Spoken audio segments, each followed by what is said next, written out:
Lahat ng ating gadgets sira. Umaapaw daw dito, baha. Kaya nakita nyo, buti nga ngayon, umandar eh. Kanina, ayaw talaga umandar tong sound system. Pati yung laptop na isa, ayaw eh, dahil nabasa. Pero praise the Lord, sabi nga, may gadget o wala, patuloy ang papuri ng ating Panginoon. Amen? Praise the Lord. Sabi mo sa tabi mo, na-miss kita. Parang hindi niya na-miss. Amen. Okay, so balik tayo, no? Balik tayo kasi last week tinalakay natin yung part 1 ng Holy Spirit kasi dito na tayo sa Doctrine of the Holy Spirit. Part 1 yung last week, napatunayan natin, nalaman natin na ang Holy Spirit ay person, hindi siya kapangyarihan lang, no? So ngayon, ito, ang study ng Holy Spirit ay tinatawag na pneumatology. Everybody say pneumatology. Pneuma, air, o yung whole spirit, logy, study. So, Greek word for study of Holy Spirit. Ayan. Okay, so, ito yung ating belief. Lagi itong ulit-ulitin. Ang belief natin, there's one God, eternally existent in three distinct and co-equal person, the Father, the Son, and the Holy Spirit. Yan yung ating pinag-aaralan. No? Kasi bakit? Madali, alam mo na may Diyos. Tama? Sino naniniwala may Diyos? Amen. Naniniwala tayo kay Jesus Christ. Pero minsan, hindi natin na laging nakakaligtaan yung Holy Spirit. At yung Holy Trinity, ano ba yon? Pero bata pa tayo, we were taught na Ama, Anak, at Espiritu Santo. Ngayon, yun yung pinag-aralan natin noong nakaraan, yung Holy Trinity. At napatunayan natin na merong Holy Trinity sa Bible, although the word Trinity is not mentioned in the Bible. Kagaya niya, nakita nyo, may iceberg pala sa Bible, di ba? Pero yung word na iceberg, wala. Amen? May binanggit na. Sabi natin, may ampalaya sa Bible. Wala yung word na ampalaya, pero mayroong mapait na gulay. So kasi nung time na yun, 2,000 years ago na sinulat yung Biblia, wala pa yung mga salita ngayon. And even yung dinosaur, na lagi ko tinuturo sa mga bata, nasa Biblia. Wala nga lang yung salitang dinosaur. Pero nandyan yan. Bakit? Kasi sinabi ng Panginoon yan, kaya hindi mo pwede sabihin walang dinosaur. Kasi the Bible itself confirms, science itself confirms. And the Holy Trinity is in the Bible. Wala nga lang yung salita. Kasi kailan lang naman nasabi yon? Si Tertullian lang ang nagsabi nun. Okay, there is one God. Ilan ang Diyos natin? Isa. So yan tayo, we are a monotheist religion. Hindi tayo naniniwala na maraming Diyos. Kaya sabi dito sa Shema, ito yung dinadasal ng mga Israelita, mga Hudyo. Shema Israel Adonai, Elehu Adonai Echad. Yung Echad kasi doon, plural. So ibig sabihin, marami. Hindi yan one. Although sa English, Hear, O Israel, Adonai our God, Adonai is one. Pero yung one nila, plural. Parang pamilya, isang pamilya. Ilan yung pamilya? Isa. Pero sa isang pamilya, marami. Yeah? So, ganun yung Echad na ginamit. And Jesus Christ Himself, nagsabi na mayroon lang isang Diyos. Bakit? Kasi nung time na yon, yung mga nakapaligid sa kanila ron, naniniwala ng polytheistic religion. Ibig sabihin, maraming Diyos. Ang Hindu nga, maniwala kayo, siguro 300 plus yung Diyos nila. Grabe, no? Kadami. Tayo, isa lang. Kasi nga, pati yata kung ano-ano, araw, mga surot, lahat sa kanila Diyos. Amen? And Jesus Christ said that there is only one God. At sabi na, kaya nga tayo monotheist. But we believe that there is a triune God. Meron tatlong persona. So isang Diyos may tatlong persona o tatlong offices. Kasi napakalinaw ng 1 John 5:7, for there are three that bear record in heaven. The Father, the Word, this is Jesus, and the Holy Ghost. And these three are one. So, ang linaw, may talata. Hindi mo pwedeng i-refute, hindi mo pwedeng labanan na walang Trinity kasi merong nakasulat. At sinabi, there's three is one. Ang tatlong ito ay iisa. So, we believe that there is one God in three person. Hindi siya yung Ama, hindi siya yung Anak, hindi siya yung Holy Spirit. No. Kasi nung binabtismohan si Jesus, bumaba yung Holy Spirit. Ang sabi ng Lord, this is my Son whom I truly love. Paano yun kung isa lang siya? Akyat, baba, gitna. Di ba? So, maliwanag na pinakikita to. At sa pag-aaral natin ng Holy Spirit, makikita pa rin natin. Amen? Okay, so there's one God, we believe the Holy Trinity. Okay, ano lang yan, reminder. And ngayon, the Holy Spirit, part 2. Alam nyo, na-overwhelm ako, no? Dahil nung pinag-aaralan ko na yung Holy Spirit, this is the first time I teach the Holy Spirit. Sa tagal, hindi naman matagal, sabihin na natin na ilang taon ko na rin pagigimana ng palataya. parang first time ko tinuro at pinag-aralan. Kaya na-overwhelm ako, napakaraming partisipasyon ng Holy Spirit. Kaya hihingi ako ng paunmanhin kasi kung hindi ko man maituro lahat, ang Lord ang magtuturo sa atin. Amen? Kasi limited din ako, hindi ko naman alam lahat. Tayo mag-aaral. But as much as possible, ito baka tumagal ng 3, 4, hanggang 5 linggo ang Holy Spirit. Biro nyo yun, yung iba 3 linggo lang. Ito 5 linggo. Sa part 2 tayo ngayon, the works of the Holy Spirit. Okay, basahin muna natin. 1 Corinthians 2:14. Sapagkat ang taong hindi nagtataglay ng Espiritu, alam natin, Holy Spirit yan. Bakit? Capital E. Pag may capital, alam natin, it pertains to the Holy Trinity. Hindi tumanggap ng kaloob mula sa Espiritu ng Diyos. Para sa kanila, kahangalan ng mga iyon at di maunawaan, sapagkat ang bagay ni spiritual ay mauunawaan lamang ng parang espiritual. Parang sinasabi, minsan daw ganito, napansin nyo ba yun? Halimbawa, may reunion, may kakilala ka. Pag nagkukwento ka na tungkol sa Diyos, sa Panginoong Hesus, parang umiiwas. May taong ganun, di ba? Yung ayaw niyang pag-usapan yan. Kasi ang sabi rito, sapagkat ang tao hindi nagtataglay ng Espiritu, hindi kayang tumanggap ng kaloob mula sa Espiritu ng Diyos. Kaya kung may kausap ka na talagang ayaw kang pansinin, pag-pray mo na lang. Kaya nga, di ba tayo naniniwala? Sino ba? Ay, wala yata ako estudyante dito nung sa EMI, yung pinag-aralan natin, no? Hindi, pag-share ng word, di ba? Ano ba yung ating paniniwala? Yung pag nag-share tayo ng word, ano ba yung natin? Patay ko, nakalimutan ko na. Yung pag nag-share tayo ng Word of God, yung share the Word of God in the power of the Holy Spirit and leave the results to God. So, hayaan mo na lang, i-share mo lang yung salita ng Diyos kasi ang banal na Espiritu ang magkukonvict sa Kanya. Yun yung pag-aaralan. Basta tayo, share lang tayo ng share. Kung ayaw pansinin, okay lang yon. Pag ayaw, pag-pray. Ganun lang naman yon. Kasi hindi mo pwedeng isiksik. Tandaan, ang Lord binigyan tayo ng free will. Liwanag? Hindi niya binabali yun. Kaya kung ayaw mo, kawawa ka. Ganun lang naman yun eh. Kasi bakit hindi niya tayo pwedeng parasahin? Kasi pag pinwersa mong isang tao, parang ano lang yan, nakakain na ba kayo ng manggang hinog sa pilit? Nakakain na kayo? Masarap, hindi? Maasim. Yung mga pinagkasundo lang, yung mga napikot. Buti na lang ako, hindi. Di ba? Parang hindi maganda yung pagsasama nila kasi pilit. Kaya pag yung pinipilit, hindi maganda yan. Ang Lord, ayaw niyang ipilit yung sarili niya sa tao, kaya binigyan niya ng free will. Kung ipipilit ng Diyos yung sarili niya, ang tawag sa atin, hindi tao, tawag, robot. Amen? So kaya ganon. Kaya sabi niya, pag walang Espiritu, pag-pray mo na lang. Ang Lord ang magkukonvict sa kanya, ang Holy Spirit. Okay, so praise the Lord. Sa awa ng Diyos, naunawaan naman natin. Amen so far? Okay, so dati, Holy Spirit was mentioned 90 times in the Old Testament and 260 times sa New Testament. So pag inuulit, ano ibig sabihin? Importante. So 260 times. So pag inulit-ulit yan, and Jesus Himself always said, pag alis ko, may bababa sa inyo. Ang yan ay banal na Spirito. Dalawang views. Pagdating sa Holy Spirit, may cessationist and continualist. Ano to? Ang continually, ang cessationist muna, ito yung naniniwala na yung nangyari sa Pentecost o nung bumaba ang Holy Spirit, wala na ngayon.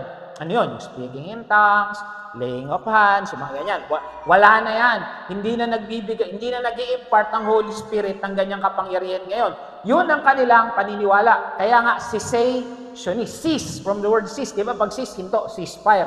Meron namang isang grupo, continualist. Ito yung, meron pa yan. Kaya minsan pag nagpe-pray sila, more of the Holy Spirit, more of power, more, yung gano'n, lahat na lang ng kanilang turo, pertains to, parang may kapangyarihan, pag hindi ka nag-speaking in tongues, hindi ka pa na-baptize, mga gano'n, di ba? Makakapunta kayo kung nagsasaliksik kayo ng mga iba-ibang church, may gano'n. Sila yung continualist, and they still believe. Ayun na pa din, not still, they believe that talagang yung nangyari noon, nangyayari pa rin ngayon. Ngayon, ano stand ng SGCF? Ito, yung sa extreme, yung sa wala na. Tayo, ano stand natin? The Holy Spirit is active. Tayo. And constantly at work in lives in the church. Naniniwala ba kayo nandito ba na Espiritu? Amen. Okay. Kung minsan, meron kasing talata sa Bible na nagtuturo lang lumala mo si Pablo, lahat sila nagkaroon ng manifestation. Pag-pray natin yon, hindi natin masabi. Pero hindi ibig sabihin na hindi ka ganon, wala sa iba na Espiritu, hindi tama yon. Amen? Kasi, once na tumanggap kay Jesus, nasa iyo banal na spirito. Kung paano manifestation sa iyo, iba-iba. Parang daliri, parang panday-iba laki. Mga magulang, yung mga maraming anak, yung mga 2-3 anak, pare-pareho ba ugali ng anak? Kanino nang galing? Sa isang magulang ba? Oo, pero hindi sila pare-pareho. Ganon din ang mga churches. We have different gifts. May iba-iba yung laki, mayroong maingay, may tahimik. Nakapunta na ba kayo sa tahimik na church? Yung talagang hymn na lang. Diba? Meron namang maingay, talagang rockista yung mga tao. Kasi bakit? May nagtanong sa akin yan one time, Pastor, bakit gano'n? Di ba, Pastor? Sabi niya, bakit gano'n kayo mga Christian? Ang gulo nyo. Bakit? Sabi niya gano'n sa akin. Samantalang yung ganitong isa lang sila. Itong ganito religion, isa lang. Pero kayo, may maingay. Meron dito, meron tahimik. Meron dito, yung babae hindi nakapantalon, yung dito nakapalda. Yung dito, disente, yung ito ragged. Bakit gano'n? Sabi ko, alam mo, blessing yan. Bakit? Kasi alam na yun, kasi hindi pare-pareho tao. Tama? May tao na gusto rakista. Yung iba tao gusto tahimik. Yung iba, andito lang sila. Ang mahalaga, tinuturo mo si Kristo. Pag hindi na tama ang Christology mo, hindi na tama yung iyong soteriology, yung way of salvation, doon nagkakatalo. Yung isa nabubura, yung isa hindi. Yun, hindi na yan tama. Huwag na kayo kasi doon magigiba ang church. Amen? So we believe the Holy Spirit is active and constantly working in the church and in our lives. Okay, so this is what we believe, that He is the third person in the Trinity. Person siya. Kaya lang, siya ay espiritu. Hindi siya basta force lang, kasi iba ganito, naniniwala na kapangyarihan lang ang banal na espiritu. Hindi siya ganon. Iba kasi more, hindi ganon. Akala kasi bakit? Pag kapangyarihan siya, yayabang ka. Bakit? Ay, bakit siya nag-speaking in tongues? Bakit siya pag naglihas, tumatalsik? Ba't ako hindi? Yayabang ka. Amen? Pero pag naniniwala ka na siya ay person, na kaya niya, ba tao, bawa, ikaw, ito, bibigyan mo, ito, hindi. May kanya-kanya rin siyang damdamin. May isip ang banal na spirito, tama? Mamaya, papakita natin yan sa mga susunod na araw. Okay? He is a person, He is a divine person, He is God, and He empowers the believers. Ito yung sinabi ni Jesus. Amen? Okay, so sabi sa John 14:15-16, sabi ni Jesus, paalis na siya, pabalik na siya sa langit nito, ito ipapako na siya sa krus. Nasa upper room sila, nandun sa, tawag dito, Santa Cena, yung Last Supper na. Ngayon, kinakausap niya. Kasi ang mga Hudyo naniniwala ng 3 propesiya. Unang-una, magkakagulo. Nangyari yan. At lagi nangyayari yan. Lalo na nung panahon ng Roman. Di ba, nagkagulo sila? Magulo sila nung panahon because they're under the Roman supervision. Ngayon, naniniwala sila na magkakagulo, pero may darating na Mesiyas. Nangyari yan, dumating si Jesus, and they believe. Sabi nga ni John the Baptist, sabi niya, pag ito dumating, yung sandalyas niya, hindi yung karapat-dapat magtanggal. Di ba ganon? And they believe Jesus is the Messiah. Ang pangatlong propesiyang inaasahan nila ay maghahari si Kristo, maghahari yung Mesiyas. Ibig sabihin, tatalunin niya yung Roman Empire, siya na yung magiging hari. Ito problema. Nung panahon ni Jesus, hindi nangyari. Ano ginawa ni Jesus? Sabi niya, aalis na ako. Teka. Hindi ba ikaw yung Mesiyas? Hindi ba ikaw yung maghahari? Bakit aalis ka? Sabi niya, nagsabi siya, sabi niya, mas mabuting umalis ako. Ngayon, sabi niya, if you love me, chapter 13 hanggang 16, usapan nila yan yung mga turo ni Jesus. 13-14, nasa upper room sila, 15-16, ito na yung papunta na sila sa Garden of Gethsemane. Itong 14, nasa upper room pa yata sila niya. Sabi niya, if you love me, sabi niya, kung mahal niyo ako, you will keep my commandments. May utos ba sa atin ng Panginoong Hesus? Amen, di ba? Ang unang utos siya, mahalin ng Diyos, tapos mahalin ng kapwa. Sabi niya, kung mahal niyo ako, susundin niyo ako. Yan naman talaga, di ba ang magulang, pag nag-utos, anak, di ba love mo ba si mami? Opo. O sige, magugas ng pinggan. Isa nang uuto pa. Tapos yung anak naman, mami, love mo ako. Oh, anak, syempre mahal kita eh. Meron akong gustong bilhin. Ginagamit pa yung love na yun eh, no? Okay, so ganun din si Jesus. Sabi niya, if you love me, you will obey my commandments. Ito ang problema. Mahirap sumunod sa utos. Huwag na tayong lumayo. Paglabas mo, may makikita ka dyan, bawal magtapon dito. May basura, wala. Andun ang basura. Bawal umihi dito. Mapanghi hindi. Bawal tumawid, nakamamatay. Tatawid ba ako dito? Di ba? Ganon tayo. Kaya sabi niya, kung mahal mo ko, susundin niyo ako. At alam niya na mahihirapan sila. Si Pedro nga, ilang beses pinagkanulo? 3 beses. 3 taon at kalahati na sila magkakasama, pero nung kilala mo yun, hindi ko kilala yun. Mahirap. Kaya sabi niya, I will ask the Father and He will give you another advocate to help you and be with you forever. May tutulong sa inyo. Kasi kung wala tutulong sa inyo, hindi nyo kaya. Tayo ba, kung hindi tayo tinutulungan ng Diyos, kaya natin mabuhay? Baka sumuko na kami, baka nakabigti na rin kami sa dami ng pagsubok, di ba? Kaya lang natin kinakaya ang araw-araw na pamumuhay kasi may Diyos. Amen? Yung bang alam mo lagi sa Diyos, may pag-asa. Alam mo sa Diyos, lagi hindi ka pababayaan at hindi kayo. Alam mo yung, minsan nagkulang ka, talagang kapus ka, kumbaga lahat na ng alkansya, nabasag mo na, lahat ng pwedeng sundutin, nasundot mo na, lahat ng pwedeng withdraw, na-withdraw mo na, kulang pa rin, pero magugulat ka, nakaraos yung 1 linggo mo. Amen? Kasi bakit may Diyos?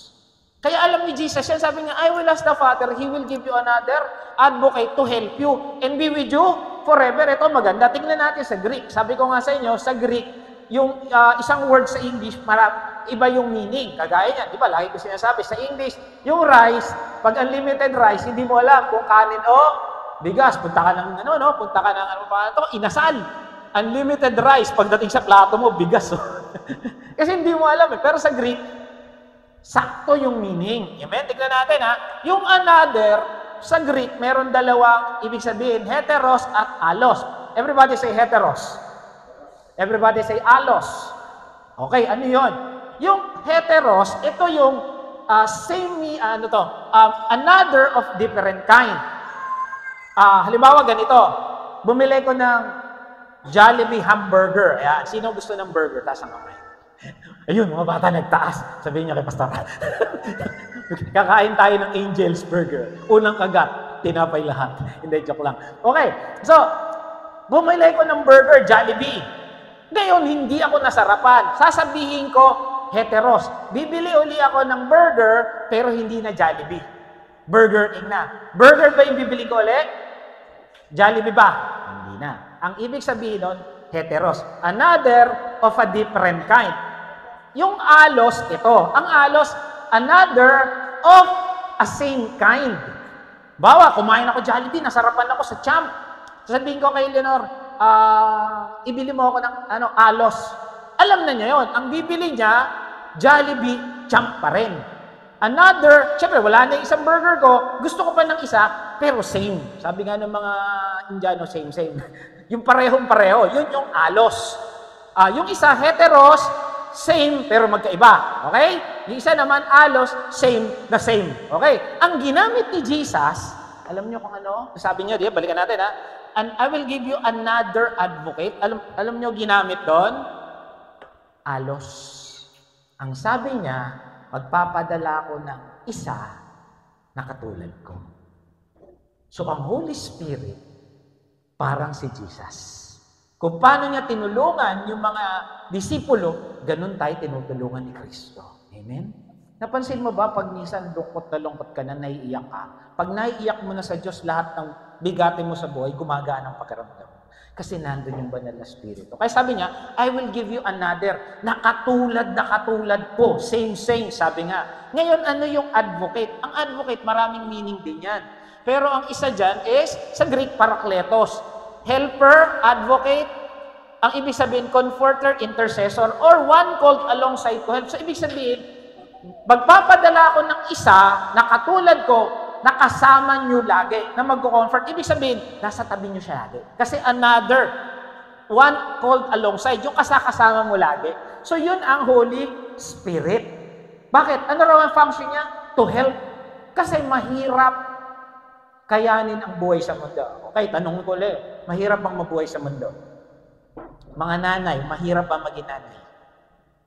Mga tatay, mahirap bang maging tatay? Mga anak, mahirap bang maging anak? Kota mo, umuo rin sila. Eto mas mahirap, madali bang maging Kristiyano? Hinta niyo, hindi niya na ako masagot. Anong mahirap? Imposible. Nung isang araw nga sa opisina namin, sama ng loob ko, parang gusto kong, kaya sabihin ni Lord, di ba, nagtatrabaho ka para sa akin? Di ba, sabi, do everything for my glory, di ba? Nga, Lord, ang hirap. Pero, di ba? Kaya, yun na yung Holy Spirit na tumutulong sa kahinaan natin. Amen? Kaya, sabi niya, I will give you another of the same kind, another parakletos, alos parakletos. Amen? Kasi, tutulungan niya kayo. Amen? Kaya sabi niya, yung sinabi niyang, I will be with you forever. To, di ba? Balikan natin. Ayan, to help you, ito yung function niya, to help and to be with you forever. Babangga yan, sinasabi ni Jesus sa Matthew 28. Ang sabi niya, humayo kayo, gawin ninyong lagad. Sabi niya, tandaan ninyo, ako'y laging kasama niyo hanggang katapusan ng mundo. Sino kasama natin? Ang Holy Spirit. Kasi sinabi niya, we with you forever. Ito nga iniisip ko. Pagdating kaya ng langit, kasama pa rin natin siya. Siguro, kasi sabi, forever daw. So, ibig sabihin, hanggang langit, may body-body tayo. Hindi ko alam. Hindi pa naman ako nakakarating doon eh. Pag nakarating tayo ron, kita-kita tayo. Amen? Okay. Ang sabi nga, I never left. Hindi ko kayo iniwan.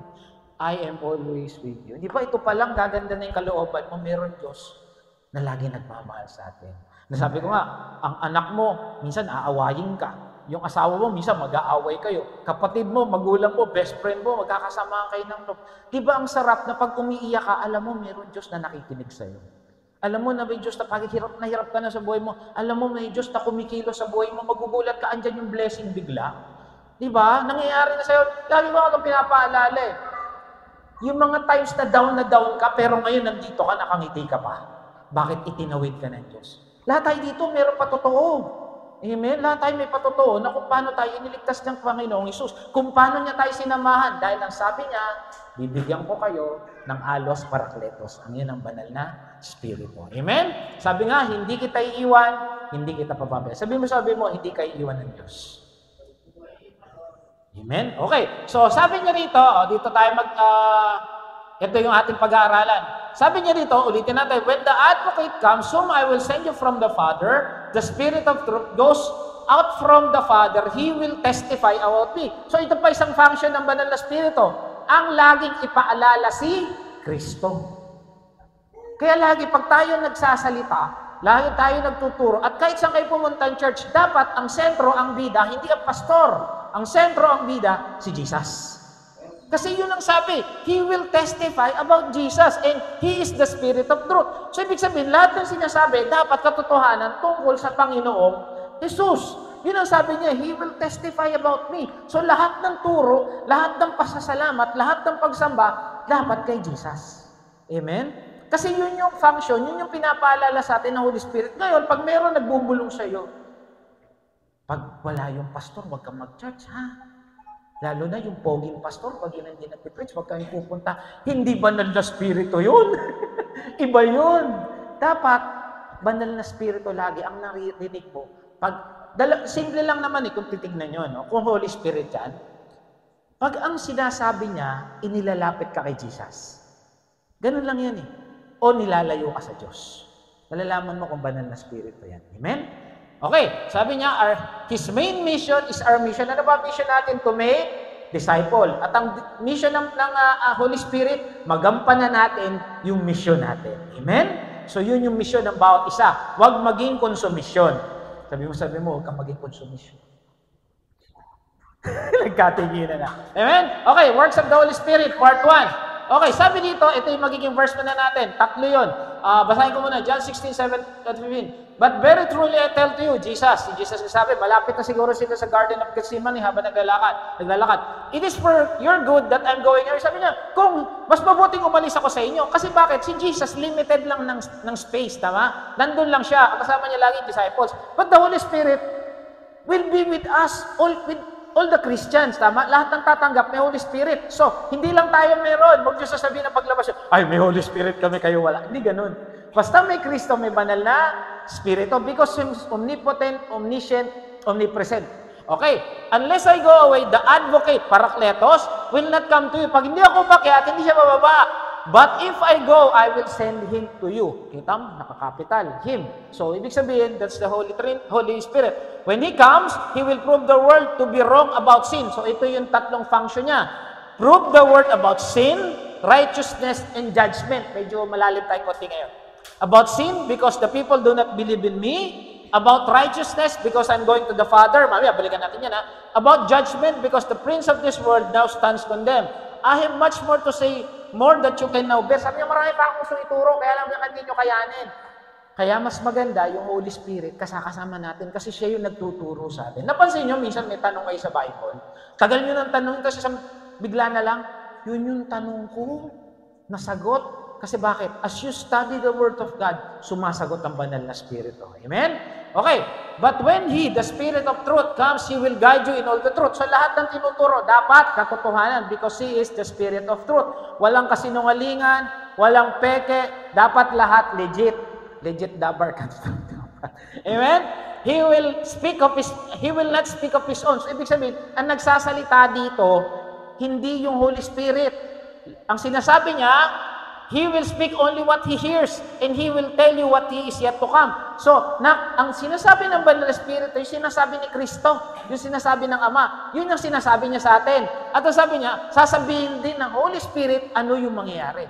So tayo, kaya nga praise the Lord, doon nasa atin na yung Book of Revelation, alam na natin ang mangyayari, mararapture, magkakaroon ng tribulation, magkakaroon ng kaguluhan, mapalad tayo. Bakit? Kasi alam na natin yung mangyayari. At ito maganda, alam natin yung Biblia ay totoo. Sino naniniwala yung Bible totoo? Magsabi ng amen.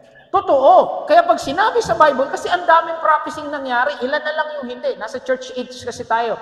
Bukas makalawa, magsisimula na yung end times. Actually, nasa end times na tayo. Pero yung pag-rapture ng Christian, alam nyo na, kasunod. Amen? At ito maganda, may Bema Judgment. Ulitin ko, ano ba yung Bema Judgment? Ito yung haharap na tayo kay Jesus. Ano sa? Hindi para parusahan. Haharap tayo kay Jesus para parangalan. Bibigyan na niya tayo ng crowns. Kasi yun yung Bema. Ibig sabihin ng Bema, elevated eh. Di ba? Akit ka sa sa stage. Parang ganito. Di ba? Sino rito may award kung makaraan? Sino mga may award? Nagtataas sila ng kamay. Sino yung may award? Hindi, may award, Kasi yung mga Kristiyano, tataas, Bema eh. Elevated, yun ang ibig sabihin ng Bema. Aakit tayo sa entablado, tatawagin tayo isa-isa. At meron doon, naituro ko na ba? Yung mga crowns.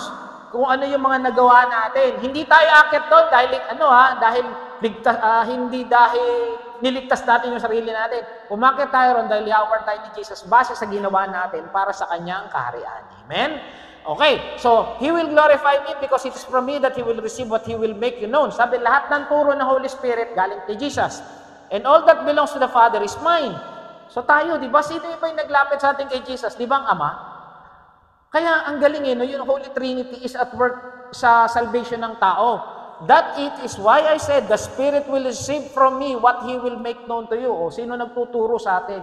Si Jesus. Parang ganito, parang pastor yung Holy Spirit. Kung sino yung tinuturo niya, yun yung sinasabi. Tinuturo ni Jesus, yun yung sinasabi sa atin. Amen? Kaya napaka-importante ng Holy Spirit. Okay, ito na. Pag-ahalan na natin. Doon tayo sa Tagalog. John 16, 8-11. Pagdating niya, kanyang patutunayan na mali.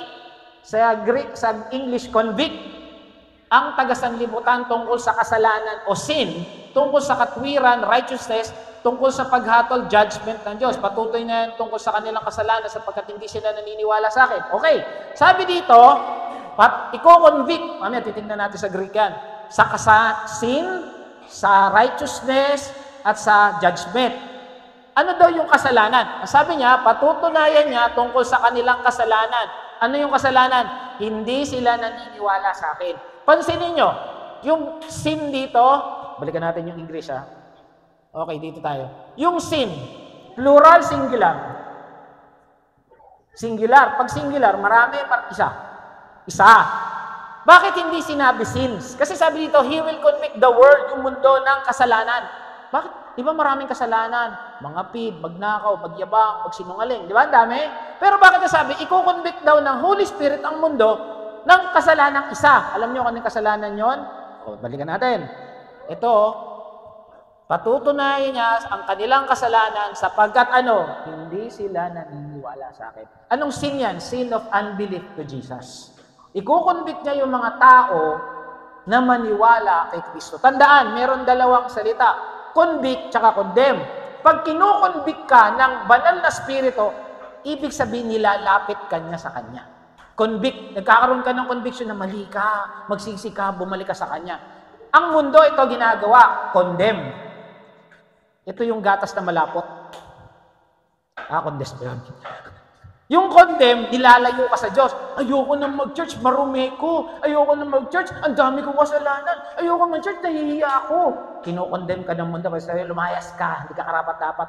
Pero ang Holy Spirit, kinokonvict. Ibig sabihin, makasalanan ka, anak. Hindi mo kaya iligtas ang sarili mo. Hindi ka pwedeng may kasalanan ka. Kasi ito yung problema ng tao eh.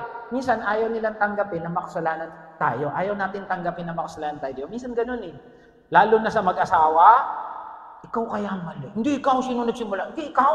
Hindi ikaw nga eh, di ba? Minsan ganun. Lalo na sa kasalanan sa mundo. Ako makasalanan, ang bait-bait ko sa magulang. Ako kasalanan, bait-bait kong tao. Tumutulong ako. Ako nga yung mayor eh. Kiko-convict niya na makasalanan tayo at hindi natin kayang iligtas yung sarili natin. He will convict us of one sin, and that is the sin of not knowing Jesus. Hindi ko kailangan si Kristo. Kaya ko iligtas ang sarili ko. Yun yung kasalanan yun. Kasi pag hindi na-convict ang tao, saan ang punta? Sino gusto doon? May umiling agad. Amen? Dalawa lang naman ang patutunguhan natin, taas o baba, isa yung gusto. Pag hindi, alam niyo ba ang mundo? Sabi niya rito, di ba, mundo, he will convict of sin of not believing Jesus. Sabi niya, kasalanan, hindi nila naniniwala sa akin. Marami ba hindi naniniwala kay Jesus sa panahon ngayon? Marami pa. Kasi bakit hindi sila naniniwala? Kasi alam nila, mabait sila. Tayo rin, ganun dati eh. Bakit ko kailangan si Jesus? Ang bait-bait ko, nagpapadala nga ako eh. Tumutulong nga ako. Pag may kailangan sila, kahit wala na akong pera, binibigay ko pa. Ang bait-bait ko nga sa magulang ko, nag-aaral ako mabuti, naglilinis ako ng bahay, kahit hindi ako binibigyan ng loan. Diba? Tapos, kasalanan, ako makasalanan. Ay, kasalanan na yan.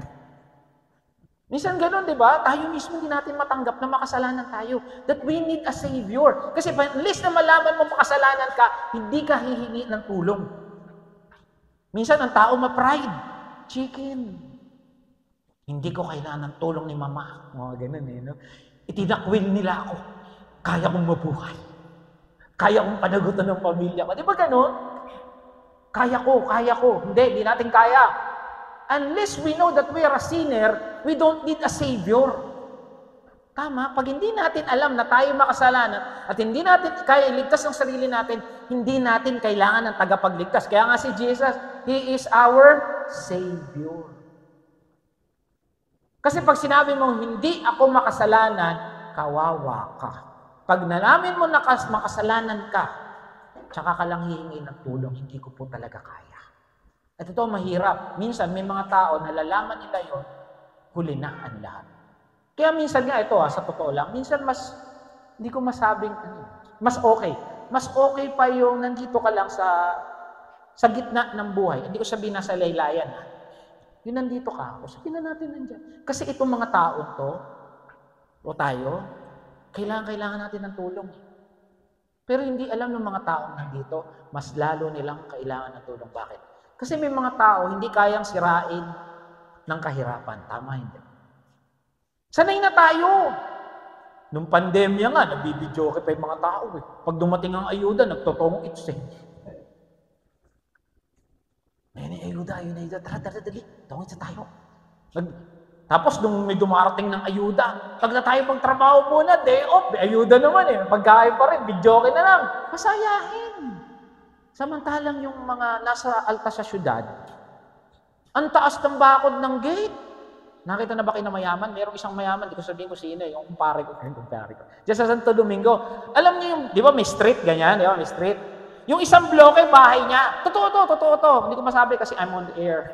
Hi, hello, sa mga nanonood dyan. Dito pala, hi. Welcome po sa Sigaya Nagalis Christian Fellowship. Doon sa may Santo Domingo, isang bloke talaga bahay niya. Dumaan kami ni Pastora kasi doon din yung bahay namin. Katabi, ganun yung katabi. Doon din kami nakatira before.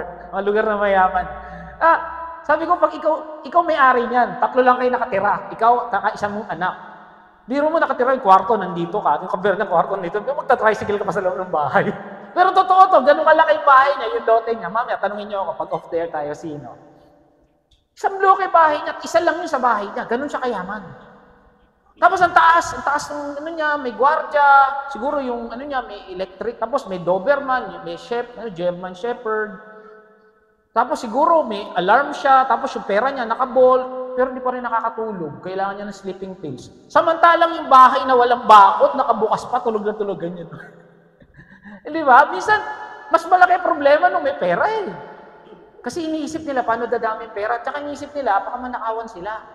Eh tayo, ano mananako na sa atin? Kagwapuhan lang, grabe. Kagandahan lang, di ba? Amen? Kaya, mapalad.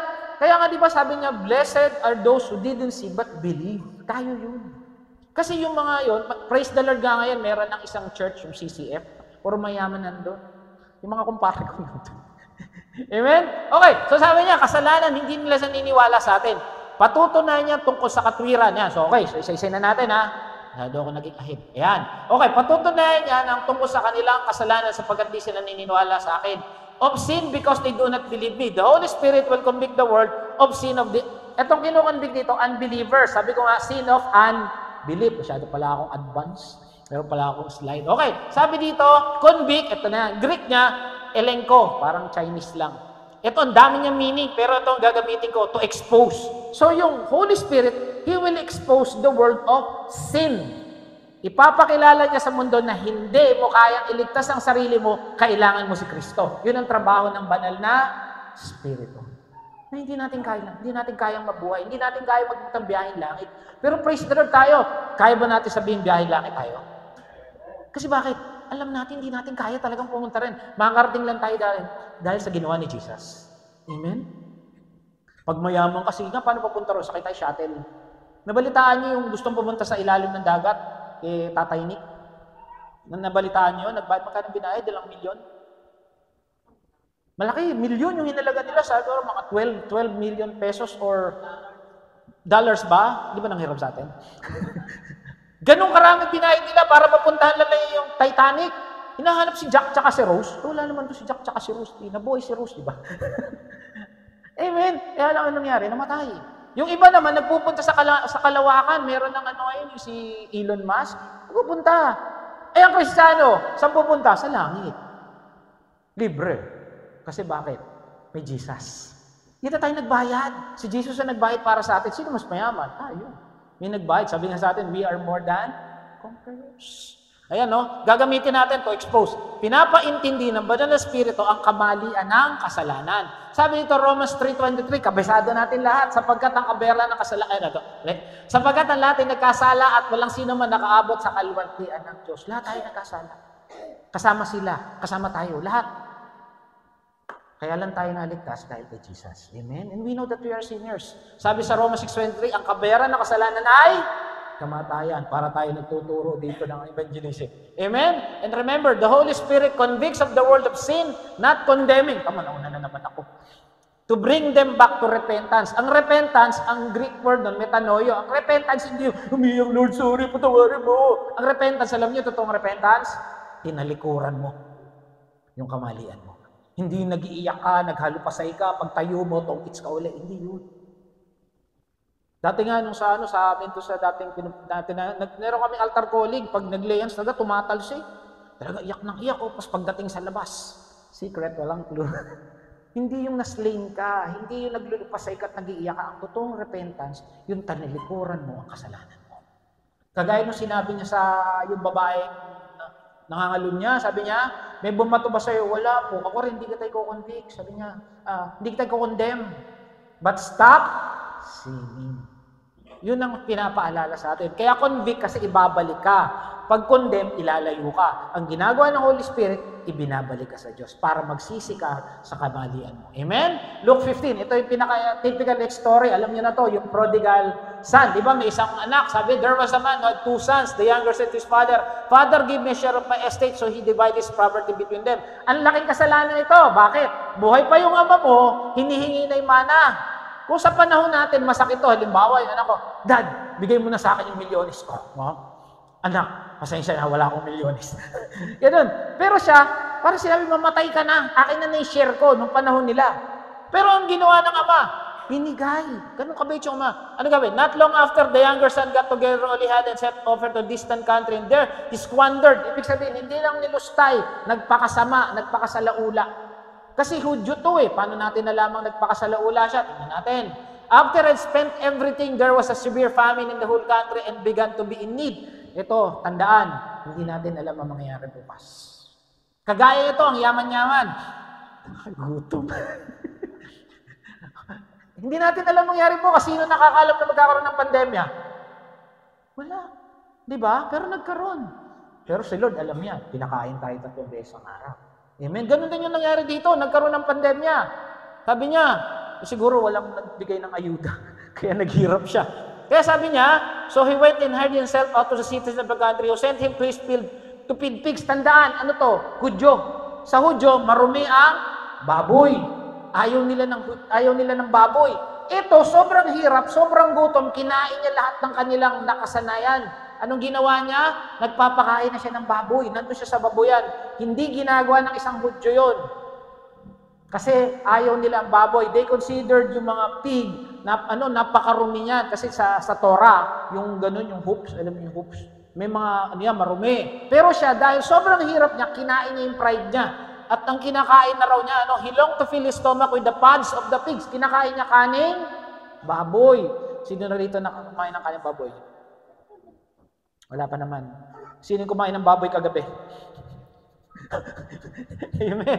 Siya, kaning baboy yung kinakain. Imagine niyo to, ha?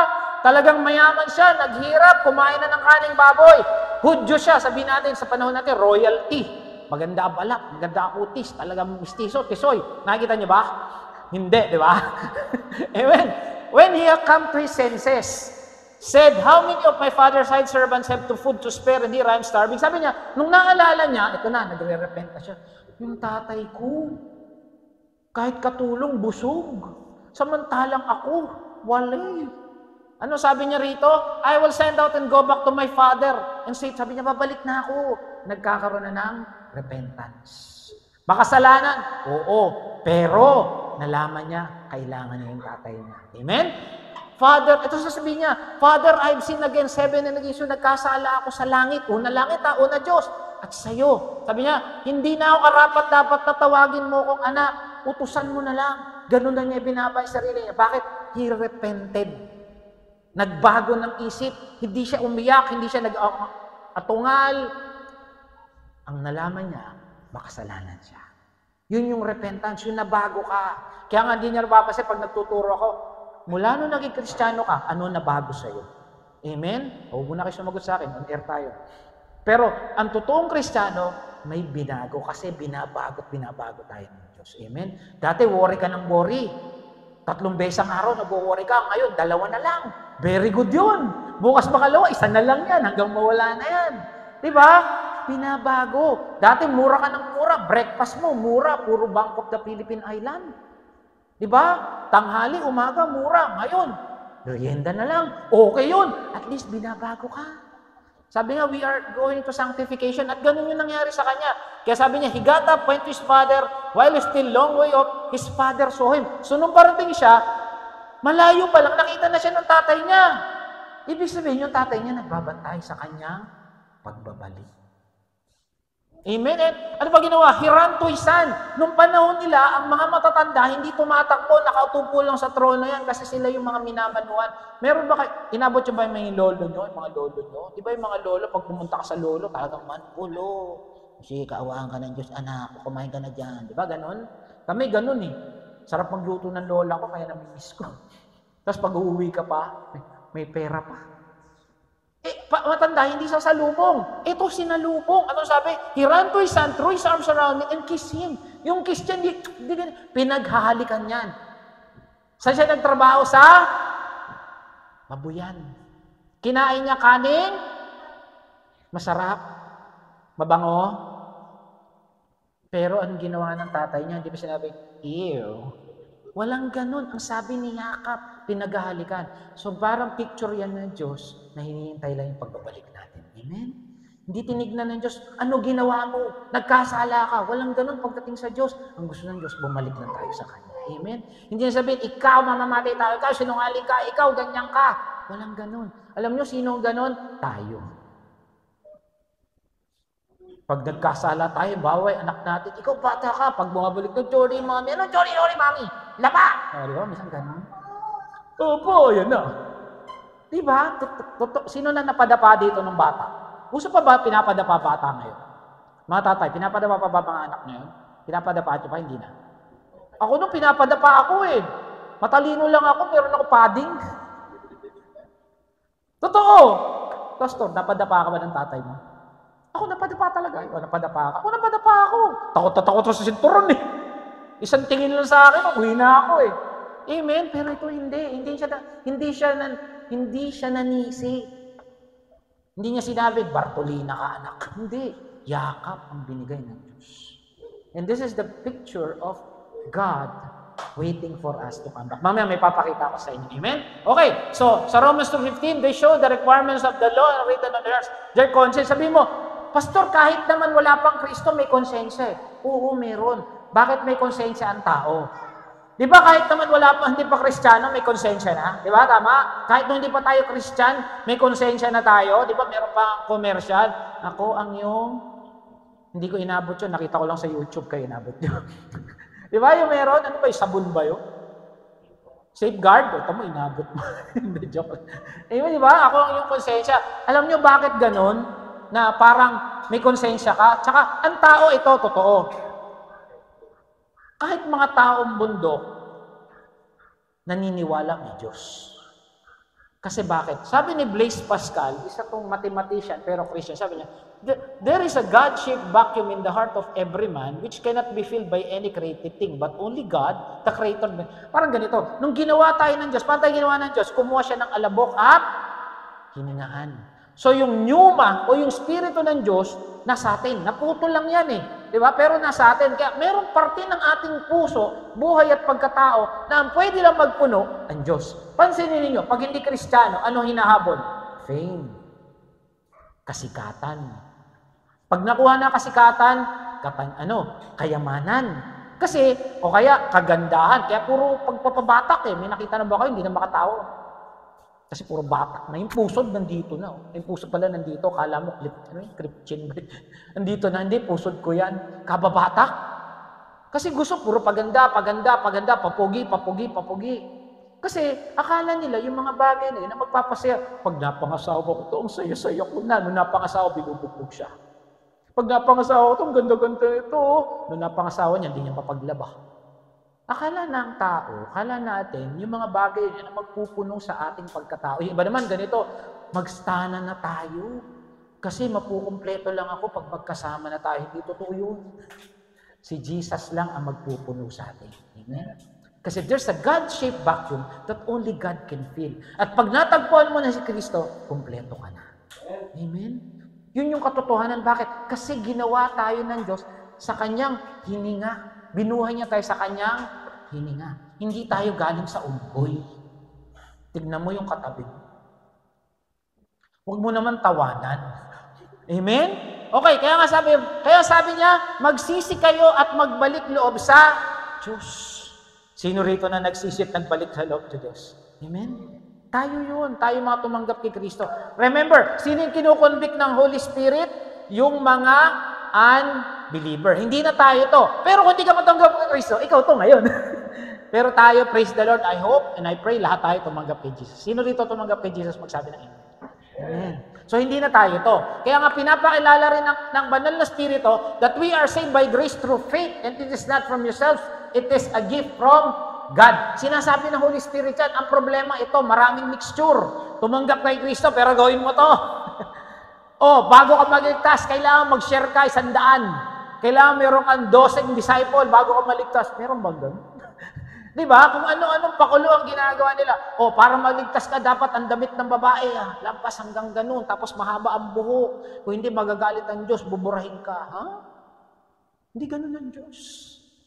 Sino ang daan papuntang langit? Si Jesus. Maliligtas ka lang pag nasa church kita. Ha? Hindi na Christian yun. Amen? Okay, kaya sabi dito, kahit gaano pa tayo kadumi, kabulo, kabaho, kahit ano pang pinagawa natin, may biyayang kayang dumini sa atin. Amen? Tayo ba to? Tayo to noon. Pero hindi na tayo ngayon. So number 1, the Holy Spirit will convict the world of sin. Hanggang ngayon, ginagawa niya. Alam niyo, sa totoo lang, ang Holy Spirit ang naghahabol sa tao. Kasi yun yung mission niya eh. Sabi niya, make disciples. Tayo yun, kinukonvict niya. Kaya pag, mamaya, hahayo na naman tayo. Kaya di ba lagi natin sinasabi, mauna na sila. Mauna na yung mga anghel, yung mga pinrepare ng Lord. Kasi minsan, ewan ko naranasin mo, meron kang sinesyeran, ayaw tumanggap talaga. At meron ka naman sineran, unang buka mo pala ng bibig, talagang all ears nakikinig. Di ba may ganon? Kasi meron na, di ba sabi niya, mag-pray kayo ng workers kasi the harvest is plenty. Marami na talaga diyang pipitasin na lang. Amen? Kaya yun ipag-pray natin. Okay, so the Holy Spirit convict us to bring us back to God. Gawa ng Banal na Espiritu na ibalik ka sa Panginoong Jesus mo. Ibinabalik tayo. Praise the Lord, nasa Panginoong Jesus na tayo. Okay, pinapaalala ng Banal na Espiritu ng kaligtasan na hindi gawa kundi dahil lamang sa biyaya. O, naligtas ba tayo dahil sa mabubuting gawa o sa biyaya? Sa biyaya. Amen? Okay, so pangalawa, He will convict the world of righteousness. Sabi niya, patunayan niya tungkol sa katwiran sapagkat ako'y pupunta sa Ama. English, of righteousness because I go to my Father and you see me no more. Anong kinalaman yan? Yung sin, convict the world of sin, medyo maliwanag, tama. Ito naman, sabi niya, babalik na ako, tungkol sa katwiran, o sa of righteousness, babalik na ako sa Ama. Medyo magulo rito eh. Tignan natin ha. Okay, of righteousness because I go to my Father. Tandaan, ang Kristiyano, sa Tagalog ng righteousness, katwiran, di ba? Yung pagiging tama, di ba? Pag Kristiyano ka, ang righteousness mo, hindi earned. Hindi mo yan, ano sa Tagalog ng earned? Yung premyo. Bakit ka naging righteous? Mabait ako eh. Rumutulong ako eh. Nag-church ako eh. Nagtatights ako eh. Hindi ganon. We are righteous before the Lord because inimpute sa atin yan ng Panginoong Jesus. We are righteous. Okay, lahat ng righteous magsabi ng amen. Huwag kayong mahiya dahil yun ang totohanan. Dahil nasa atin ang Panginoong Jesus. Tama? So, ang righteousness natin because of Jesus. Hindi dahil nag-church ka, hindi dahil nagbigay ka, hindi dahil nagpunta ka, naglahat kang malood. Hindi ganon.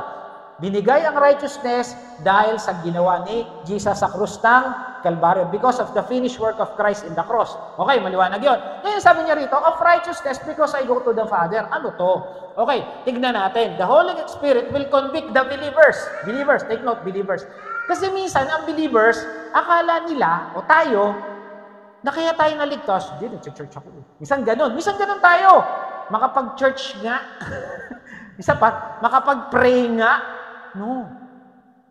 We are righteous because of the work of Jesus in the cross. Amen? Minsan nakakalimot tayo sa totoo lang. Kaya pinapaalala ng Holy Spirit, no, your righteousness is not because of you, it's because of Jesus. Kaya nga may mga church mixture eh. Alam niyo yung mixture? Tanggap ka kay Jesus, pero gawin mo to.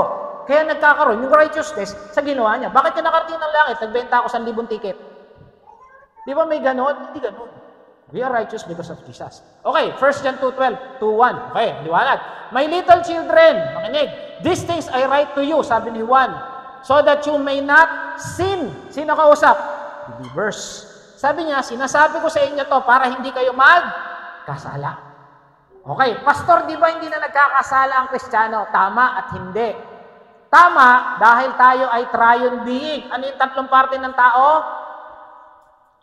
Body and ang hindi nagkakasala, spirit. Wala na, kasi yung spirit natin, Holy Spirit na, so hindi na nagkakasala. Ang nagkakasala, yung body. Sino ba nagnakaw? Yung spirito, yung kamay.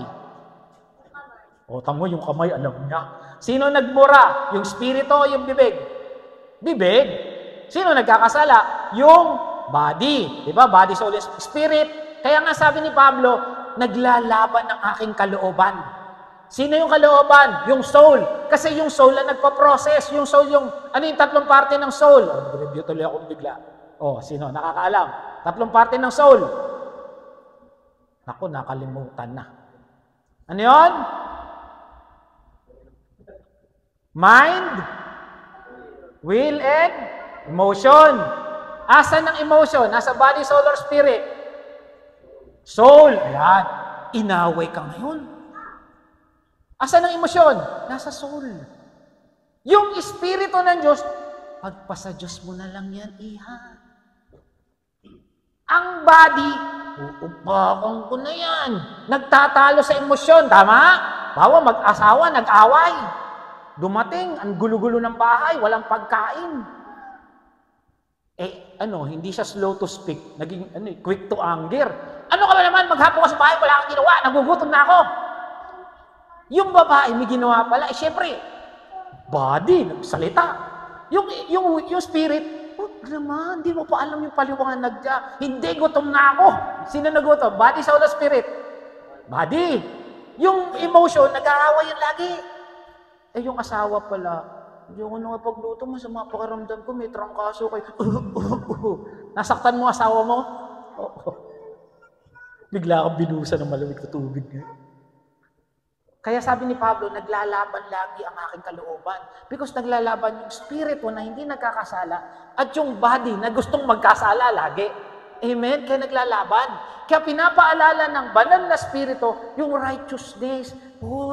Yung righteousness mo, yung kabanalan mo, yung katwiran mo. Righteous ka na, huwag ka nang mura ng mura. Righteous ka na, huwag kang biglang magagalit. Righteous ka na, huwag ka nang judgmental.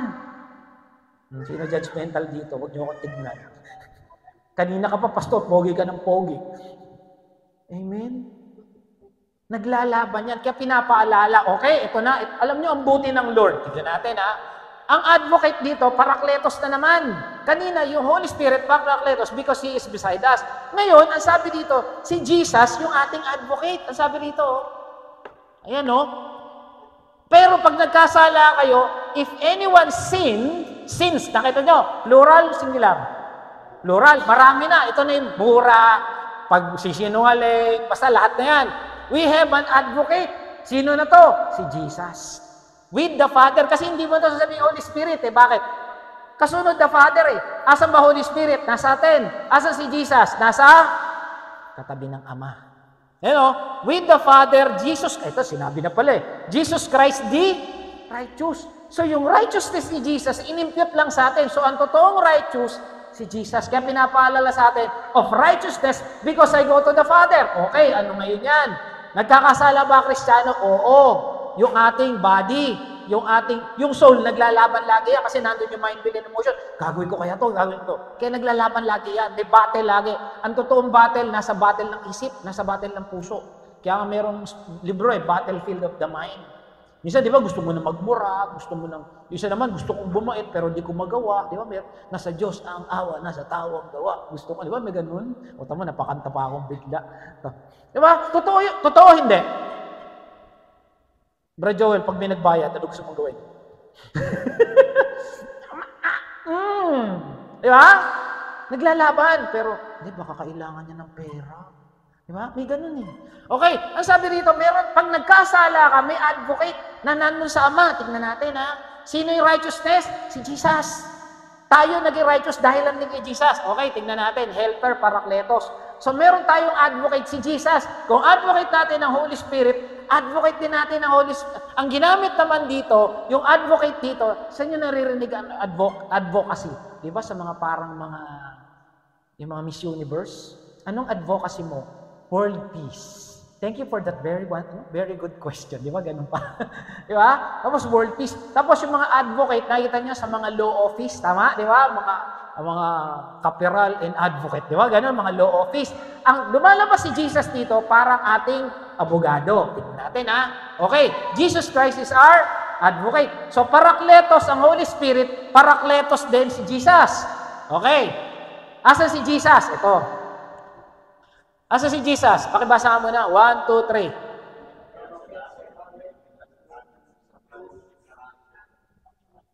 Makapangyarihan sa langit. Nasa si Jesus? Nasa langit, nasa kanan ng Diyos. O, tignan pa natin, Sabi sa Mark 16:19, So then Lord Jesus, after He had spoken to them, He was taken up in heaven and sat down. Pansinin. Nakatayo, nakaupo. Nakaupo, katabi ng Panginoon, ng God the Father. So, nandun siya. Remember, si Jesus ang ating advocate. Okay, ito na. So, nasa si Jesus? Kanan. Okay. Nakatayo, nakaupo. Nakaupo. Okay, maliwanag Ito na. Nung si Esteban, kilala niyo si Esteban? O si Stephen, kilala niyo? O ayaw niyo pa ng Tagalog, Si Stephen, ito yung martir, ito yung Kristiyano na nagsabi siya sa mga Hudyo na pinatay niyo si Kristo, na siya yung tagapagligtas, tagalit yung mga tao. Kinondem siya, in-stone to death. Alam niyo yung stone to death, ginagawa nung Ewan ko kung kalahati dito o ulo lang nakalabas, ililibing sila ng kalahati. Tapos, kukuha sila ng mga bato. Babatuhin ka hanggang mamatay. Ganun ka-brutal ang sa kanila, yung kamatayan. Ngayon, ito si Stephen, he is full of the Holy Spirit. Ngunit si Esteban, puspos ng Spirit, he's full of the Holy Spirit. Kung ikaw yon, sigurado ko ayaw ka na dito, tatakwin ko na siya. Di ba? May isang ganun ka na. Kasi syempre, mamamatay ka na eh. O kaya, isusumpa ko kayong lahat. O gano'n, di ba? Hindi kayo magkakanak sa 10, or 5 lang. O gano'n. Okay. Anong ginawa niya? Puspos siya ng Holy Spirit. Tumingala sa langit. At nakita niya ang kalwalhatian ng Diyos. At si Jesus, anong ginagawa? Ano si Jesus kanina? Nakatayo, nakaupo. Pero si Jesus, nung paakyat na si Esteban, kasi mamamatay na siya, nakatayo. Kanina, naalala niyo yung prodigal son? Ano ginagawa ng tatay? Nakatayo, nakaupo. Nakatayo. Tumakbo pa nga eh. Sinasalubong. So, ibig sabihin, si Jesus, every time that there will be as Christian that is namatay, sinasalubong. Amen? Tumatayo kasi may sinasalubong siya. Grabe, no? Biro mo hanggang langit, pinapakita sa atin ng Diyos, gano'n niya tayo kamahal. Kasi kung hindi niya tayo mahal, sige, pasok. Pagod ka, no, sa buhay mo sa earth. Sige, pasok ka na rin dyan. Hindi tumatayo siya, sinasalubong pa niya. Well done, my good and faithful servant. Sinasalubong. Kasi tumatayo eh. Although nandun siya sa kanan ng Ama, pero wini-welcome niya tayo. Pero wag muna ngayon, okay? Pero ito maganda, wini-welcome tayo ni Jesus. Kaya tama yung sabi niya. Di ba sabi niya, I will go and prepare a place for you. Sabi niya, I will come back to you. Siguro yung come back to you, nakita niya, sinasalubong niya talaga tayo. Ito yung patunay na sinasalubong tayo ni Jesus. So, hindi si kamatayan ang sumusundo. Si Jesus ang tumatayo para i-welcome tayo. Pero huwag muna ngayon. Amen? Okay, so maliwanag. So, bakit nakatayo? Okay, ito na yung tanong. Advocate, why do we need a lawyer? Kailan ba natin kailangan ng lawyer? Pag may conviction, pag mayroong naghahabla, pag mayroong nagdidemanda, ididemanda ko tong kumari ko. Ninakaw niya yung aking talbos ng kamote. Kaya kailangan mo ng tagapagtanggol. Okay, ito na. Si Jesus daw ay ating, ano ba natin si Jesus ating advocate? Okay, ito na. Kaya kailangan ng tagapagtanggol kasi merong naghahabla, merong nagdidemanda. Sabi mo sa tabi mo, may nagdemanda sa iyo. Lahat ng Christian may nagdidemanda. Tingnan natin yung verse Ito, tingnan natin. Revelation. Tagalog na lang, English na lang. Tagalog. Ito. Sabi dito, Revelation tayo. At narinig ko sa malakas na tinig mula sa langit, sabi, dumating na ang pagliligtas ng Diyos. Ipinamalas na niya kanyang lakas bilang hari. Ito yung mangyayari sa inaharap. Ipinamalas din ni Kristo ang kanyang kapangyarihan sapagkat itinapon na mula sa langit. Sino rin itinapon? Ang nagpaparatang sa mga kapatid natin araw at gabi. Sino to? Si Satanas. Sa harap ng Diyos, lagi, halimbawa, nagkasala. Hoy, si Wendell, nagsinungaling. Sinasabi niya kay Lord. Di ba parang ginawa kay Job? Naalala niya ginawa kay Job? Di ba? Nakita mo yung anak ko si Job, tuwan-tuwa si God kay Job eh. Sige nga, lisin mo nga yung protection mo yan. Tignan mo, hindi kayo sumpa. Itong si Taning, hanggang ngayon, ganun pa rin sa atin. Si Wendell, nagsinungaling na naman niya. Parusahan mo yan. Tanggalin mo na yung ano niya, yung blessing niya. Tanggalin mo yung kagwapuhan niya. Ang sasabihin ni Jesus Christ, kasi katabi niya, abogado eh. Wag, binayaran ko na yung kasalanan niya sa krus. Hayaan mo na yung pagiging pogi niya. Ganun. Matasama ng tingin niyo sa akin. Pero ganun ang ginagawa ni Jesus kada magkakasala tayo. Sabi niya, if you sin, we have an advocate who is sitting on the right hand of the... Kaya pag tayo nagkasala, menong nagtatanggol sa atin. Sasabihin niya sa Ama, hayaan mo na si Joel. Mabait yan. Binayaran ko na kasalanan. Ligtas yan. Binayaran ko yan sa krus ng Kalbaryo. Hayaan mo na si Joby. Mabait yan. Binayaran ko na yung kasalanan sa krus ng Kalbaryo. Yun ang sinasabi niya lagi sa Ama. Si Taning, walang magawa. Si Jesus yun. Amen? Jesus paid the price of our sin once and for all so that in the eyes of God we are Because sabi niya, I would go to the Father. Of righteousness, because I go to the Father. Hindi lang tayo may banal na spirito na ating advocate sa lupa, may advocate pa tayo sa langit, si Jesus. Grabe, suporta ng Panginoon sa atin. Amen? Sino hindi matutuwa sa kabutihan ng Lord? Alam niyo, yung maligtas ka nga lang, napakalaking bagay na. Yung pa kayang merong nag-a-advocate sa atin, yung yan may gumagabay sa atin ngayon. Kaya nga every time natatayo ka rito, alam mo, tagumpay ka. Bakit? May Jesus, merong Holy Spirit na gumagabay. Amen? Na kahit anong pagdaanan mo sa buhay, mahirap, hirap ka, may naninira sa'yo, merong kumukutya sa'yo, may nandiya-judge sa'yo, meron nanlalait sa'yo. Kaya mo. Bakit? May Holy Spirit na gumagabay sa'yo. Amen? Yung may nagsasabing, wala kang kwentang tao, wala kang kwentang asawa, wala kang kwenta, hindi ka bagay sa anak ko. Ikaw, hindi, mas magaling ang kuya mo sa'yo, mas magaling ang ate mo sa'yo, kaya hindi ka nakatapos. Walang ganun. Bakit? Sa Panginoon, lagi tayo panalo. Amen? Amen. Kaya sabi dito, Romans 6:23, buhay na walang hanggan sa pamamagitan ni Kristo na ating Panginoon. Hindi kamatayan ang binigay niya sa atin, kundi buhay na walang Amen. Ephesians 1:7. Sa pamamagitan niya ang kanyang dugo, pinatawad ang ating mga Kaya nga, di ba, yung Lord's table, di ba, pinangalalaan na dati yung tumulong dugo ng ating Panginoong Jesus. Kaya sabi sa Hebrews 1:2, upang magkaroon tayo ng walang hanggang kaligtasan. Nabubura kaligtasan? Walang hanggan eh. Pag may walang hanggan, may katapusan ba yan? May burahan ba yan? Wala. Napakalinaw sa Biblia that we are saved once and for all. Amen? Kaya dito, ito maganda. Sabi dito, and all who dwell on earth will worship Him, Jesus, whose name have not been written in the book of life. Sabi dito, yung mga nasa lupa raw, na hindi ko malalaki Jesus, wala sa pangalan ng aklat ng buhay. Kaya nga, di ba, pag nagpe-pray tayo ng prayer of acceptance, salamat po, dahil sinulat mo na yung aking pangalan sa aklat ng buhay. Sabi mo, yung buhay mo nasa aklat ng buhay. Ay, pangalan mo nasa aklat ng buhay. Amen. Napakasarap, di ba? Pagpunta natin siguro sa langit, parang airport. Sino ba sumakay na ng rito, ng eroplano? Mahirap sumakay sa eroplano pag walang seat eh, nakasabit, hindi na ako sumakay ulit. Sa barko, di ba? Chine-check yung ticket. Sa langit hindi ganon. Checkin yung pangalan. Siguro computerized na ngayon. Ba hindi? Napilido mo. Okay, pasok. Aklat ng buhay. Ito sabi, have not written, pag hindi ka wala kang Kristo, wala na pangalan mo. Pero, masabi dito, the Lamb slain from the foundation of the world. Kailan pinako si Jesus? 2,000 years ago. Sa ating timeline. Tama? Anong nauna? Pagkakasala o yung kabayaran? Kabayaran. Sa Bible, ano nauna? Genesis o yung ginawa ni Jesus? Nauna muna. Sa Bible, ano yung nauna? Yung kasalanan ni Eva at Adan o yung pagbabayad ni Jesus? Kasalanan. Genesis, di ba? Doon sila nagkasala eh. Kailan ba nagkaroon ng kaligtasan? Sa New Testament, sa Gospel. Pero, sa mata ng Diyos, ito sabi, the Lamb that was slain from the foundation of the world. So, ibig sabihin, yung pagbabayad sa kasalanan natin, nangyari, hindi pa ginagawa ang mundo.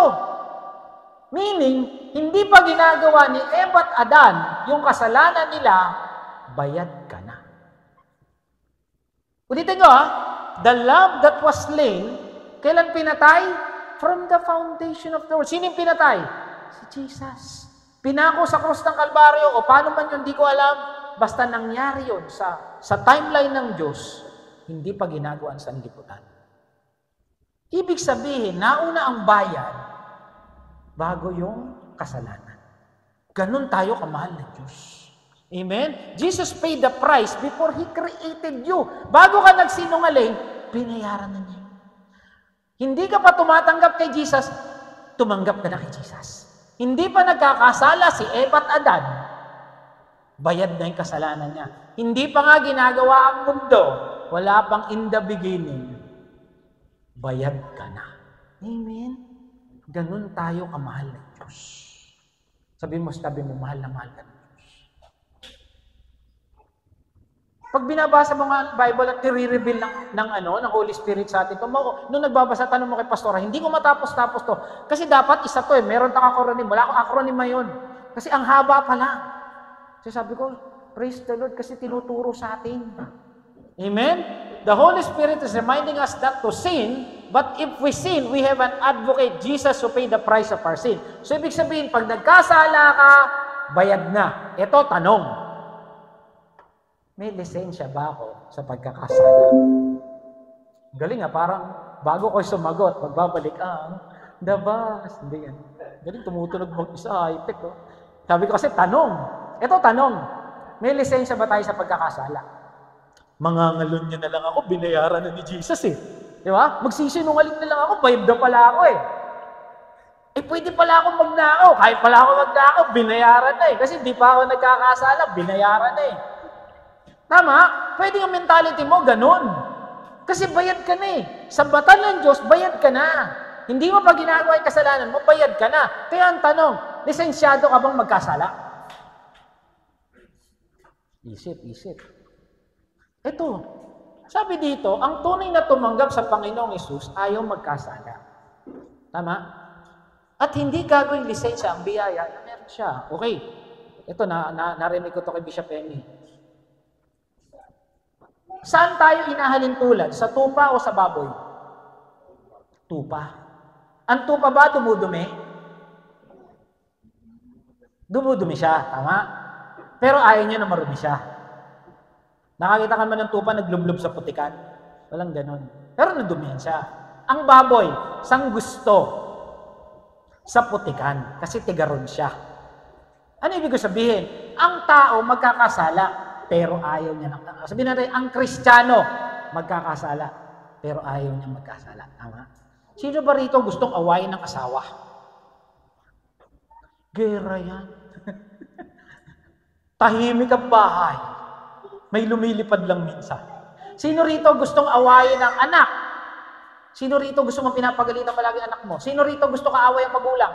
Sino rito gusto may kaaway sa trabaho? Wala, di ba? Sino rito gusto kaaway ang teacher? Wala. Kaya hindi mo gagawin lisensya kasalanan. Tama? Ayaw mo. Pero nagkakasala tayo. Pero ang sabi, meron tayong tigapagligtas.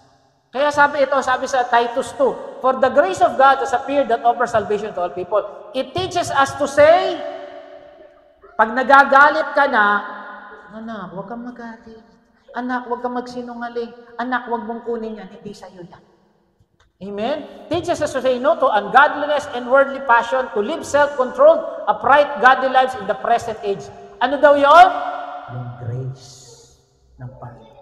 So yung biyayang nagligtas sa atin, yun din yung biyaya na magliligtas sa atin para huwag magkasala. Amen? Sino rito may biyaya ng Diyos pagsabi ng Amen? May biyaya tayo ng Diyos. Kaya hindi tayo aayawin natin magkasala. At sabi sa Romans 6:14, for sin shall no longer be with your master. Dati, kasalanan na naghahari sa atin. Pero ngayon, because you are not under the law, but under grace. Biyaya na ang nasa pamumuhay natin. Amen? Kaya sabi nga dito sa Corinthians 5:7, isa na kayong bagong nilalang. Tignan mo yung katabi mo kung bagong nilalang na yan. Amen. Bagong nilalang na yan. Ang lahat ng tumanggap kay Jesus, He is a new creation. The old has gone, the new has come. Amen? And He has made perfect. So tayo raw ginawa ng perfecto. Ano rito? Forever. Pag forever, may katapusan? So you are made perfect. You and I are made perfect because of what Jesus has done on the cross. Amen? The Holy Spirit is exposing us that we have Jesus our advocate to give us grace to overcome sin. And then lastly, kanina, judgment. Kaya sabi the Holy Spirit, ito, the judgment because the ruler of the world is judged. Pinapaalala rito ng banal na Espiritu na yung kasalanan, kahit na gaano katindi yan, talo na yan. Sa totoo lang kasi talo na naman siya. Kaya lang, alam niyo ginagawa ng kalaban? Gusto niyang magsama. Kasi siya, alam niya na pupuntahan niya. Kaya sabi dito, sa kanyang kamatayan sa krus, nilupig niya ang pinuno ng kapangyarihan sa libutan. Ang mga ito ay parang bihag ng kanyang ipinarada sa manla bilang katunayan ng kanyang pagtatagumpay. Sino yung pumarada? Si Jesus. Pinarada niya, talo na kalaban. Amen? At sabi nga, we are more than conquerors because of Jesus. So, talo na yan. Sabi sa Genesis 3:15, sabi dito, di ba, ito yung unang prophecy ng pagdating ni Jesus. Sabi niya, ang binhi mo at ang binhi niya ay paglalabanin. Binhi ng kalaban at ang binhi ng babae. Binhi ng babae, Kasi bakit? Jesus was conceived by the Holy Spirit. Walang binhi ng tao dun. Si Jesus kasi, He was created by the Holy Spirit. Ang binhi niya, idudurog ang ulo mo, ang sako niya, ikaw tutuklaw. Ano nakamamatay? Durog ulo, tuklaw sa sakong. Durog ang ulo. So from the beginning, talo na. Lalo na yung binasa natin verse. The Lamb was slain before the foundation of the world. So, hindi pa sinusulat to, hindi pa nangyayari to, game over. Amen. Kaya ang bawat Kristiyano may Kristo, tagumpay ang buhay. Amen. Sabi mo, tagumpay ka na kay Kristo. Amen. Palakpakan nga natin si Lord kasi yung tagumpay, pumapalakpak eh. Amen. Tagumpay ang buhay natin. Kahit sabihin mo, hirap-hirap ka ngayon, tagumpay ka na. At kung meron kang gustong pagbabago sa buhay mo, huwag kang pumayag na ganyan ka. Mag-pray ka, Lord, ayoko na nito. Gusto ko ng kalayaan. Di ba sabi niya, if the Son sets you free, you are free indeed. Ano ba yan? Magsisinungaling ka pa. Yung mga bata o yung mga matatanda, nanonood pa ng pornography. Yung iba, nangangalunja pa. Tama na yan. Kasi sabi ng Lord, He has set us free. Amen? Kaya sabi dito, tatalunin sila ng kordero. Yan yung mangyayari at last age. Tatalunin na Jesus yan. Kaya sabi, ito hindi ko pa ito mapag-aralan pero ang ganda ng verse. Tanyo ha, the God of peace, si God, will soon crush Satan. Dudurugin niya si Satan saan? Saan dudurugin? Sa ating paa. Sa Tagalog, ang Diyos ng bukal na kapayapaan na nalapit na niya pasukuin sa inyo si Satanas. Sa inyo. So, ibig sabihin, kasama tayo. Kung yun man, hindi ka pa napag-aaralan talo. Pero kung titingnan mo yan, literally, andun tayo pag nadurog si Satanas. Nasa paanan pa nga natin. Siguro, kaya may kanta, di ba? I-trample down the snakes and the scorpions, di ba? Pinapakita ng banal na spirito sa atin yung mga mangyayari sa hinaharap. Kaya, ano bang but the Lord is my tower, and He gives me the power. Tama, sige, tuloy mo pa. Amen, kaya ka na lang. For the Lord is my tower, and He gives me the power. Ano sunod? Nakalimutan ko na eh. Sabi ko siya, sa YouTube ko lang napanood yun. Amen? Okay. So, Matthew, ito yung destinasyon ng kalaban. Doon kayo sa apoy na di namamatay, na inihanda para sa Diablo at kanyang mga kampon. Ibig sabihin, ang final destination nila, impyerno. Walang katapusang parusa. At ito matindi sa mga unbelievers. Hindi unbelievers, I will not say unbelievers. Yung mga magre-reject, ito yung mga may sin of unbelieving. Ayaw tumanggap kay Jesus. Ito. Subalit para sa mga duwag, pag-aaralan natin sa mga susunod na mga taksil, gumagawa ng kasuklam-suklam na bagay, mamamatay tao, mga nakikipid, mangkukulam, mga sumasamba sa Diyos-Diyosan, sa lahat ng sinungaling. Ito siguro yung sin of unbelievers. Kasi ayaw nilang tanggapin si Jesus. At magiging bahagi nila ay sa lawa na nagliliyab na apoy. Kawawa ang pupuntahan ng mga tao magre-reject kay Jesus. Kailangan itong inuulit. Pag may kamag-anak ka na hindi pa tumatanggap kay Kristo, sharean mo na. Ipag-pray mo na. Amen? Kasi nasa langit ka, yung pamilya mo, nakikita mo. At sabi pa, dudurugin sa paanan mo. Ay, kilala kita. Sabi sa'yo, bakit hindi ka nag-share? Mga kapatid, tayo ang asin at ilaw ng sanlibutan. Tayo ang gagamitin ng Diyos. Kaya ngayon gagawin natin mamaya, ahayo ulit tayo. Napaka-importante nun. Hindi natin sila kilala. Pero pag lumaya sila at dala-dala nila yung mabuting balita, isi-share naman nila sa kakilala nila. Amen? Wala na tayo. Kaya sabi nga, di ba, success, yun yung iniisip ko, success in witnessing is simply taking the initiative to share Christ in the power of the Holy Spirit and leaving the results to God. Amen? Kaya sabi, the Holy Spirit is posing us what is soon to happen to the ruler of this world and his cohorts. Tayo, alam na natin kung ano mangyayari. Talo sila, tagumpay tayo. May awarding pa nga sa langit eh. Amen? Kaya pinakikita na ng banal na spirito. Kasi kung tayo lang, sa tingin mo, mababasa natin sa Bible yan? Hindi. Kaya nga pag nagbabasa ka ng Bible, nagugulat ka, ganito pala yun. Amen? Ito yung sabi niya, the Spirit of truth will guide you in all the truth and tell you what is yet to come. May tinuro ba sa atin ang banal na spirito ngayon sa mga mayari sa inaharap? Amen. And will glorify Jesus. Sino nag-glorify natin? Si Jesus ba? Amen. Kaya dapat lahat ng preaching ang tinataas si Jesus. Kaya dito, and all that belongs to the Father is mine. That's why He said, the Spirit will receive from me what He will make known to you. So dapat ang preaching, Christ-centered. Grace-centered. Amen? Hindi tao-centered. Daging si Jesus ang sentro. God convict us to come into His repentance. Jesus gave us His grace to save us. The Holy Spirit show us and will show us what will happen to the future. Amen? Pakibasa. 1, 2, 3. Parang wala namang kabuhay-buhay itong mga tagumpay at pinupuran to. 1, 2, 3. Ganyan ba yung mga pinagpalat, pinapuran? O, ito na lang. 1, 2, 3. 1, 2, 3.